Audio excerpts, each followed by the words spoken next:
நம்ம அன்றாட வாழ்க்கையில வந்து நெறைய பொருட்கள வந்து பயன்படுத்தியிருக்கோம். நெறைய பொருட்கள பயன்படுத்தி கடந்துட்டு போறோம். ஆனா, அந்த பொருட்கள்ல ஒரு சில விஷயங்கள் வந்து எதற்கு வைத்திருக்காங்க, அந்த ரகசியங்கள் என்ன? அதெல்லாம் வந்து தெரிஞ்சா நம்மளை வந்து ஆச்சரியப்பட வைக்கும். அதற்கு பின்னால வந்து நம்ம அறியாத பல ரகசியங்களும் வந்து ஒளிந்திருக்கும். அந்த வகையில தான் நம்ம பயன்படுத்தும் பிளாஸ்டிக் சேருமே இருக்கு. கல்யாண மண்டபங்கள்ல இருந்து வீடுகள், வீட்டு பால்கனி வரைக்கும் வந்து பார்த்தீங்கன்னா, பிளாஸ்டிக் சேர்கள் தான் நிறைந்திருக்கும். ஏன்னா, பிளாஸ்டிக் சேர் வந்து விலை வந்து பார்த்தீங்கன்னா, மிகவுமே வந்து குறைவு. இதனாலே வந்து அதிகமாக வந்து நெறைய பேர் பயன்படுத்தும் வகையில இது இருக்கு. ஆனா, அந்த பிளாஸ்டிக் சேருக்கு நடுவுல வந்து பார்த்தீங்கன்னா, கோடு கோடா வந்து கேப் இருக்கும். அப்படி இல்லைன்னா வந்து வட்ட வட்டமாக வந்து கேப் இருக்கும். ஏதோ ஒரு வடிவத்தில வந்து பார்த்தீங்கன்னா, பிளாஸ்டிக் சேர்ல மேல்புறமாகட்டும், கீழ்ப்புறமாகட்டும் ஏதோ ஒரு வடிவத்தில வந்து பார்த்தீங்கன்னா, கேப் இருப்பத நம்ம கவனிச்சிருப்போம். இந்த ஓட்டை வந்து எதற்காக இருக்கும்னு வந்து நெறைய பேர் வந்து யோசிச்சிருக்க மாட்டாங்க. அப்படியே இருந்தாலும் வந்து பார்த்தீங்கன்னா, அது ஒரு டிசைனுக்காக வச்சிருக்கோம் அப்படின்னு வந்து நெறைய பேர் நெனச்சிருப்பாங்க. ஒரு சிலர் வந்து இது காற்றோட்டத்துக்காக வச்சிருப்பாங்க அப்படின்னு வந்து நெனச்சிருப்பாங்க. ஆனா, இது எல்லாம் வந்து அதற்கு அர்த்தம் கிடையாது. இந்த கேப் ஓட்டைக்கு பின்னால இருக்கும், ஒளிந்திருக்கும் ரகசியத்த நம்ம அறிந்தோம்னா, நம்மளே வந்து ஆச்சரியப்பட வைக்கும். இது ஒரு இவ்ளோ புத்திசாலித்தனம் இதில இருக்கான்னு வந்து நம்மளே வந்து ஆச்சரியப்பட வைக்கும். பிளாஸ்டிக் சேர பொறுத்தவரைக்கும் மிகவும் வந்து சிறந்த அம்சம் என்னன்னா, அந்த சேரை வந்து ஒரு சேருக்கு மேல வந்து ஒரு சேர வந்து அடுக்கி வைக்கலாம். இதனால வந்து இடம் வந்து நெறையவே வந்து நம்மளுக்கு வந்து சேவ் ஆகும். இப்படி ஒரு சேர்லேருந்து ஒரு சேர் வந்து அடுக்கி வைக்கிறதுனால 2க்கும் நடுவுல வந்து பார்த்தீங்கன்னா, காற்றோட்டம் இல்லாம 2 சேருமே வந்து அழகாக வந்து ஒன்றன் கீழ் ஒன்றாக வந்து ஒட்டிக்கொள்ளும். அதாவது ஒரு நாற்காலி இருக்கு. அந்த பிளாஸ்டிக் சேர் இருக்கு. அந்த பிளாஸ்டிக் சேருக்கு மேல இன்னொரு சேர வைக்கும்போது, கீழ இருக்கிற நாற்காலி இருக்கையோட மிக நெருக்கமாக பொருந்திக்கும். ஏன்னா, கேப்பே இல்லாம இருந்தா, கீழ இருக்கிற நாற்காலியும், மேல இருக்கிற நாற்காலியும் ஒன்றன் கீழ் ஒன்றாக வந்து கேப் இல்லாததுனால, காற்றோட்டத்தினால வந்து மிகவுமே வந்து அது 2மே வந்து ஒட்டிக்கும், பொருத்திக் கொள்ளும். அப்படி 2மே வந்து காற்றோட்டம் இல்லாத நிலையில 2மே கேப் இல்லாம இருக்கிறதுனால, ஒட்டிக்கொள்றதுனால 2க்கும் நடுவில வந்து காற்று வந்து சிக்கிக்கொள்ளுது. இப்படி சிக்கிக்கொள்றதுனால ஃபெவிக்விக் அல்லது ஃபெவிகால் போட்டு நம்ம ஒட்டுற மாரி வந்து 2மே சேர் வந்து ஒட்டிக்கொள்ளும். இதனாலேயே வந்து மேல இருக்கும் நாற்காலிய நம்ம தூக்கும்போது, அந்த வெற்றிடம் அழுத்தம் காரணமாக கீழ இருக்கிற நாற்காலியும் வந்து சேர்ந்து ஒட்டிக்கொண்டு வரும். மேல இருக்கிற நாற்காலிய தூக்குனா, கீழ இருக்கிற நாற்காலியும் சேர்ந்து வரும்.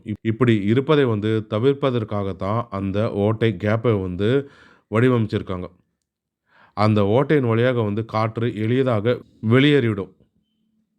இதனாலேயே வந்து நாற்காலிய எடுப்பது மிகவும் வந்து சுலபமாக இருக்கும்.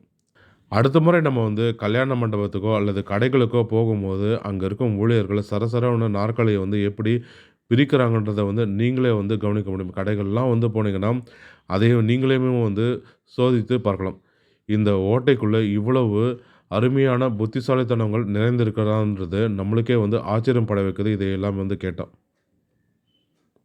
நம்ம வீடுகள்லாம் வந்து பார்த்தீங்கன்னா, 1 சேர், 2 சேர் தான் இருக்கும். அதுவே வந்து பார்த்தீங்கன்னா, கேப் இல்லாத சேர்கள்லாம் நெறைய சில இடங்கள்லாம் வந்து கிடைக்குது.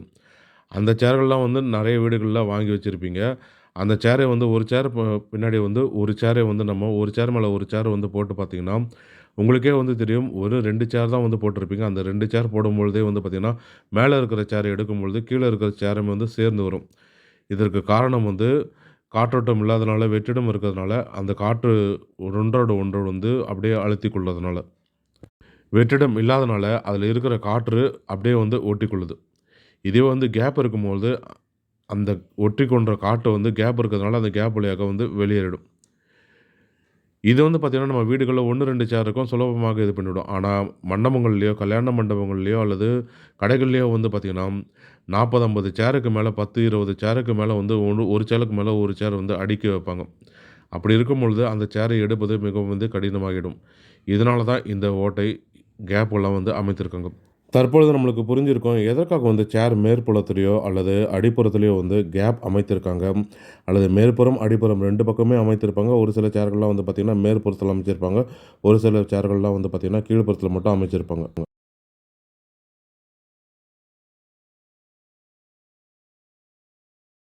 அடுத்த முறை கடைகளுக்கோ அல்லது மண்டபத்துக்கோ போனீங்கன்னா, அல்லது உங்க வீடுகள்லயோ கூட பார்த்தீங்கன்னா வந்து, நீங்க சோதித்து பார்க்க முடியும். வீடுகள்லாம் 2 சேர் மட்டுமே போட்டிருப்பீங்க. அத பிரித்தெடுப்பதே கஷ்டமா இருக்கும். ஆனா மண்டபம், கடைகள்லாம் வந்து அவ்வளோ சேர் அடுக்கி வச்சிருப்பாங்க. அத எடுக்கிறதுக்கு எவ்வளோ கஷ்டமாக இருக்கும்னு நீங்களே யோசிச்சு பார்க்கலாம். அது மட்டும் இல்லாம தயாரிக்கிற இடத்துலயே வந்து பார்த்தீங்கன்னா, சேர்லாம் வந்து ஒரு ஒரு சேரா வந்து தனித்தனியாலாம் வந்து அவங்களால அனுப்ப முடியாது.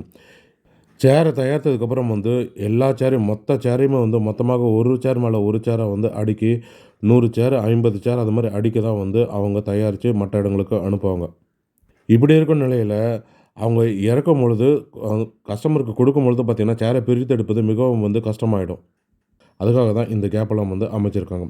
மேலும் இது போன்ற சுவாரஸ்யமான தகவல்களுக்கு ஆரம்பி தமிழ் யூடியூப் சேனலை பார்க்கும் நன்றி, வணக்கம்.